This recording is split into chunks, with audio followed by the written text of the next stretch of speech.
ఏరియాకి సంబంధించి బేసిక్‌గా రోహిన్ రెడ్డి గారు మీకు ఐడియా ఉండే ఉంటారు. అంటే ఆయన అంబర్‌పేటలో కంటెస్టెడ్‌గా చేసినప్పటికీ, ఆయన డీసీసీ ప్రెసిడెంట్ అయినప్పటికీ, బట్ ఆయన ఉండేది మాత్రం అంటే మీ ఇంటి పరిసరాల్లోనే, రైట్?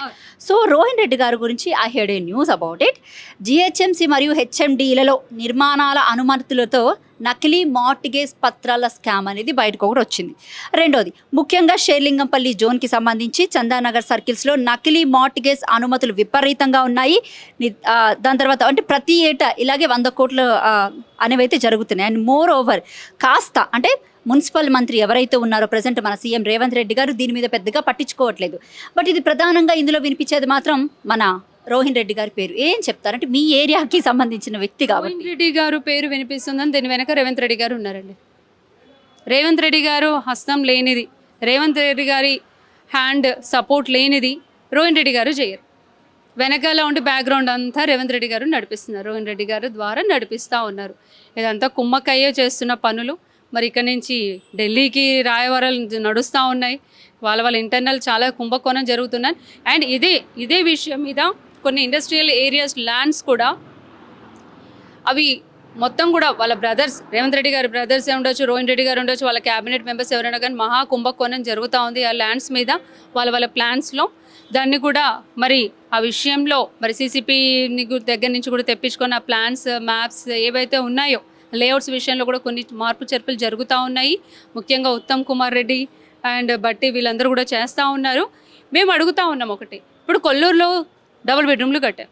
ఆ విధంగా ఇప్పుడు ఉన్న ఇండస్ట్రియల్ ఏరియాస్ ఏవైతే ఉన్నాయో మీరు ఆ విధంగా డైవర్ట్ చేసుకున్నప్పుడు అక్కడ ఎక్కడ మంచి స్థలాల్లో చూసి ఇంద్రమిల్లు కట్టొచ్చు కదా, పోనీ మైనారిటీ వాళ్ళకి కబ్రస్థాన్లు కట్టొచ్చు కదా, మహాప్రస్థానం చేయొచ్చు కదా, పార్క్స్ చేయొచ్చు కదా, గవర్నమెంట్ స్కూల్స్ ఇప్పుడు మనకి గవర్నమెంట్ హాస్టల్స్, రెసిడెన్షియల్ హాస్టల్స్ మన బీఆర్ఎస్ గవర్నమెంట్లో చేసినట్టుగా ఆ విధంగా రెసిడెన్షియల్ స్కూల్స్ కానీ హాస్టల్స్ పెట్టడం కానీ అలా చేయొచ్చు కదా అని నేను అంటున్నాను. అలాంటివి ఉండవు. ఎంతసేపు మనం స్వంతంగా డెవలప్ అయ్యామనేదే చూస్తూ ఉంటారు. డెవలప్మెంట్ విషయానికి వస్తేనేమో కల్వన్కుట్ల కుటుంబం మీదకి ఏదో డైలాగులు వేస్తూ కాలం గడపడం తప్ప, ఇప్పుడు ఎలక్షన్స్ వస్తున్నాయి కాబట్టి ఆ చీరలు ఏదో మంచి సర్పంచ్ ఎలక్షన్లో మళ్ళీ గెలవాలి, ఎలా ఏ విధంగా గెలవాలని ఆలోచన. ఎస్, నేను అదే ఆశ్చర్యపోతున్నాను. ఎందుకు ఒకటి బ్లూ కలర్, జస్ట్ షేడెడ్ ఒకటి different. And even Indiramma cover ఉంటుంది, ఇంద్రమ్మ కవర్ మీద కూడా బ్లూ ఉంటుంది, అందులో చీరలు కూడా బ్లూ ఉంటున్నాయి. What the behind reason even I'm not understanding. ఏంటి అన్నది బ్లూ. బతుకమ్మ చీరలు లేనట్టునే మహిళలకి ఇంకా బతుకమ్మ చీరలు, ఇంద్రమ్మ చీరలు అంటా ఉన్నారుగా. బతుకమ్మ చీరలు అనేది తెలంగాణ రాష్ట్రంలో మన రాష్ట్ర పండగ సందర్భంగా ప్రతి ఆడబిడ్డకి 6 కలర్లు 12 కలర్లు ఉంటే 12 కలర్లలో తీసుకొని పంచారు. దాదాపు ఒక 7-8 కలర్లు తీసుకొని పంచాం. ఇక్కడ చూసి ఒకటే కలర్, కట్టిన కలరే తీసుకున్న వాళ్ళకి అదే కలర్ ఇస్తూనే ఉన్నారు. లెక్క చూసుకున్నట్లయితే కేసీఆర్ ఆనవాళ్ళు చెరిపేసే ఆలోచనలో ఉన్నట్టు.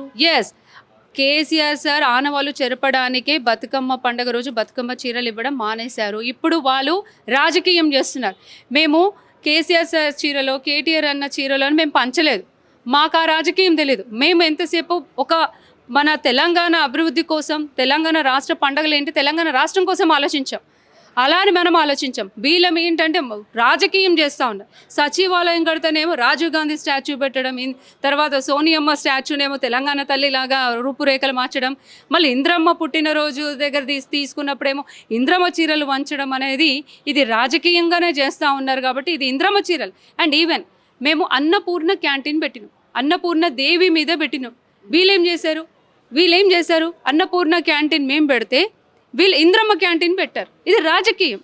వాళ్ళ త్రూగా వాళ్ళది డెవలప్మెంట్ మేము చేసాం, రాజకీయంగా చూపించుకోవడానికి మాత్రమే ఇది ఈ విధంగా చేస్తూ ఉన్నారనే చెప్తున్నాను. రైట్. అయితే ఇంకొక క్వశ్చన్ విషయానికి వస్తే కనుక మీ నియోజకవర్గంలో త్వరలో ఉప ఎన్నిక రాబోతుందని గట్టి ప్రచారం, ఇటు సోషల్ మీడియా కానివ్వండి, అటు శాటిలైట్ మీడియా కానీ ప్రతిదీ గట్టి ప్రచారం జరుగుతుంది.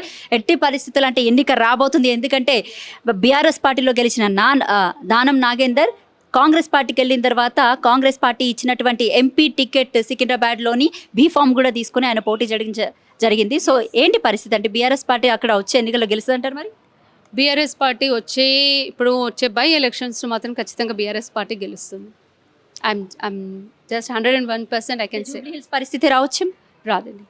ఒక్క చోట మనం గెలిచాము అంటే ప్రతి చోట వాళ్ళు గెలుస్తారు అనుకుంటే అది ఓవర్ కాన్ఫిడెంట్ అవుతుంది. ఒక చోట ఓటమి అయిపోయింది, ఇంకో చోట కూడా ఓడిపోతాం అనేది మనం అంతా నిరుత్సాహపడాల్సిన అంత అవసరం లేదు. ప్రజలకు అన్నీ తెలుసు. అండ్ ఈవెన్ వాళ్ళ గెలుపుకి కారణం రిగ్గింగ్. మెయిన్ రిగ్గింగ్, మేనేజ్మెంట్, ఎన్ని రాజకీయాలు చేయాలో అన్ని రాజకీయాలు మరి జూబ్లీస్లో చేశారు. బట్ అలాంటివి ఇంకా ఇక్కడ అలాంటి పొరపాట్లు జరగనివ్వకుండా దానం నాగేందర్ విషయానికి వస్తే కనుక పర్టికులర్గా ఆయన ఇలాగ పార్టీ మారడాన్ని మీరు అసలు ఏ రకంగా చూస్తారు? ఇంకా అలాగే రీసెంట్గా వచ్చిన న్యూస్ ఏంటంటే తనకి ఎమ్మెల్సీ ఇచ్చి మంత్రి పదవి ఇస్తే ఖైరతాబాద్లో కాంగ్రెస్ పార్టీ నుంచి ఎవరిని నిలబెట్టినా కూడా దగ్గరుండి గెలిపిస్తా అని చెప్పేసి అని ఇంకొక న్యూస్ బయటికి రావడం జరిగింది. ఏం చెప్తారు అసలు వీటి మీద? ఈ వాళ్ళ పార్టీ వాళ్ళ వ్యక్తిగతానికి వదిలేయడం బెటర్. బట్ గెలవడము, గెలిచి తీరుతామనే నమ్మకం మా పార్టీ. గెలిచి వెళ్ళాడు కదా, ఆయన వైఖరి గురించి ఏం చెప్తారు? వైఖరి గురించి అంటే అసలు పార్టీ మారడం అనేది ఇట్స్ నాట్ కరెక్ట్ వే, అది కరెక్ట్ అనే ఆలోచన కాదు.